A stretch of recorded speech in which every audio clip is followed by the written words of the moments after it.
Hello everyone, I'm Nylah Desir, Haitian-American photographer based in Atlanta, and I shoot primarily with film. My parents moved to Georgia immediately with me from Haiti, and we just never left. Went to school here. It just seemed like the perfect fit for our family. I think maybe the most special thing about Atlanta is community. It is gay Atlanta, it is Black Mecca. It is one of the few only green cities left.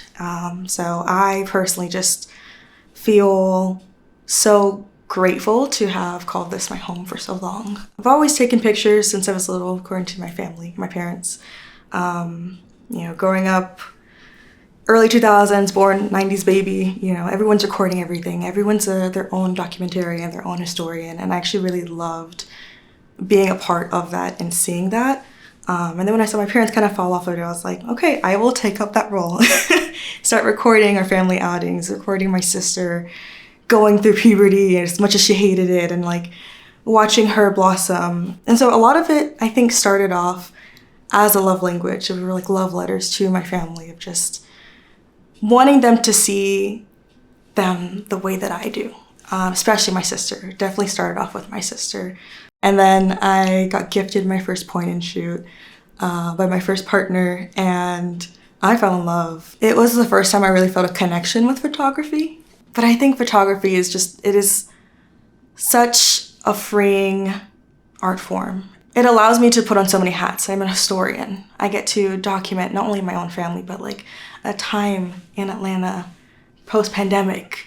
Having that sliver, and like maybe in the future when we're all gone in the archives, like, oh, this photographer took this picture in 2024, I think that's also amazing. That gives me chills. It's like memory hoarding, kind of, especially using film in such like an analog way, like taking that to heart of just like, I want to record this. The way I always put it is film doesn't lie.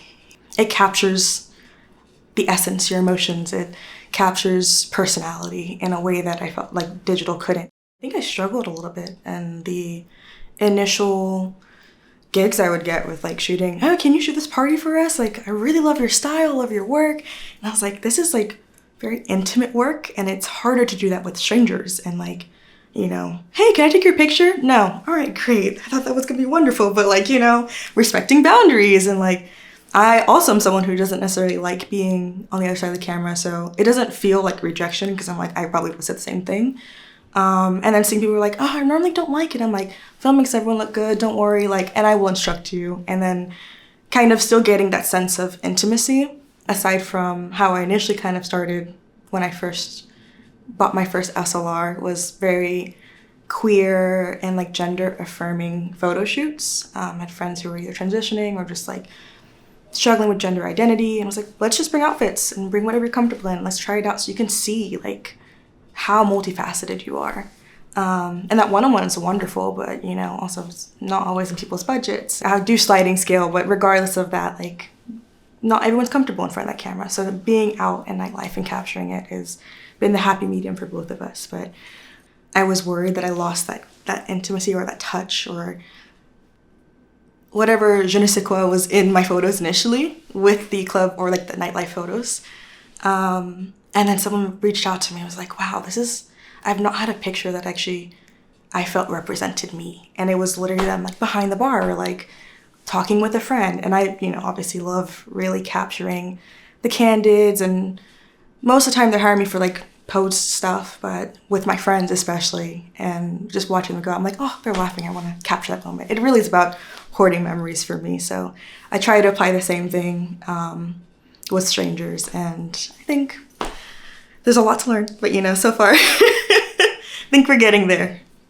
Contrary to popular belief, I don't necessarily love going out, but I do love capturing queer joy, and that is the way that I have found to be the best avenue to do so.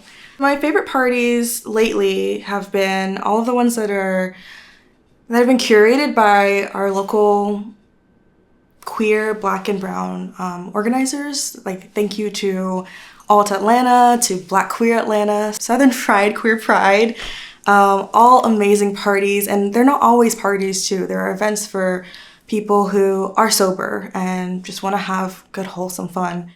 I will say, I think currently our community needs a lot of work.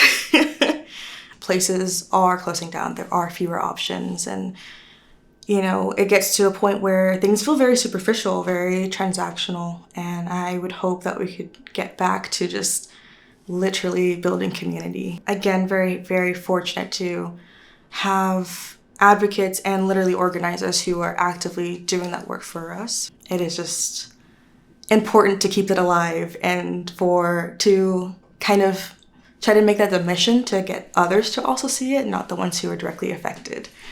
It is a way to express ourselves, and as someone who is putting in a lot of work and undoing a lot of trauma and, breaking generational curses and trying to understand myself while struggling to even use my preferred art form with myself.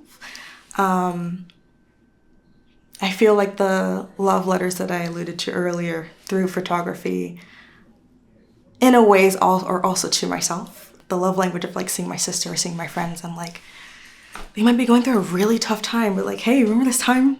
Unfortunately, things fell apart right afterwards. Or you came out of whatever, and now you have literal documentation of just you're doing better, you're doing great, And in turn, it gives me my internal peace and that love to self-soothe and regulate and whatnot. So therapy, history, memories, all of it.